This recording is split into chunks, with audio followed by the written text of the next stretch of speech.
ওকে, তাহলে আমরা দেখলাম যে মাঝখানের যে কন্ডিশন অংশ আছে এই কন্ডিশন অংশ না দিলে প্রোগ্রাম রান হয় এবং এটা হচ্ছে ইনলেস লুপ অনুযায়ী চলতেই থাকে আর কি।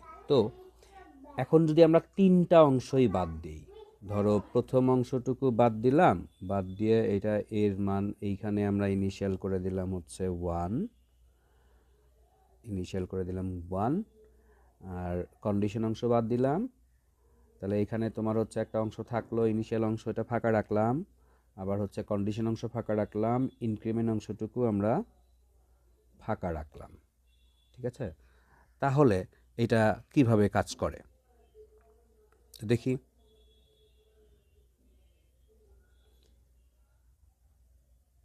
ওকে, কম্পাইল ফিনিশড, ওই যে রান টাইম তোমার চলতেই থাকতেছে।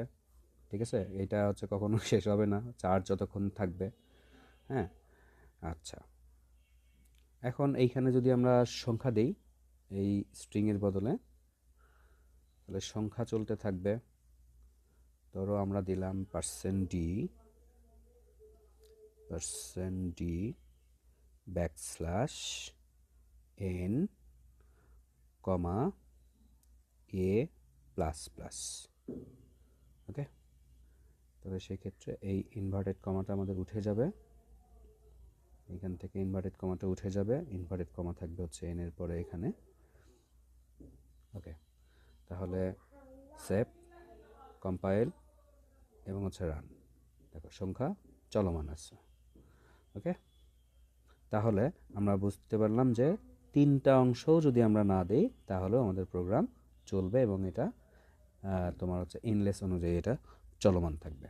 তো এখানে যে আমরা ইন্টিজার দিয়েছি, ইন্টিজারের বদলে তুমি কিন্তু ফ্লট দিয়েও কাজ করতে পারবা। ইভেন এখানে আমরা যদি কার্ড টাইপ দিয়েও হচ্ছে প্রোগ্রাম দেখবো। কার্ড টাইপ দিয়ে কি, কার্ড হচ্ছে ক্যারেক্টার টাইপের এ থেকে জেড পর্যন্ত বর্ণগুলা প্রকাশ করে দেবে এখানে।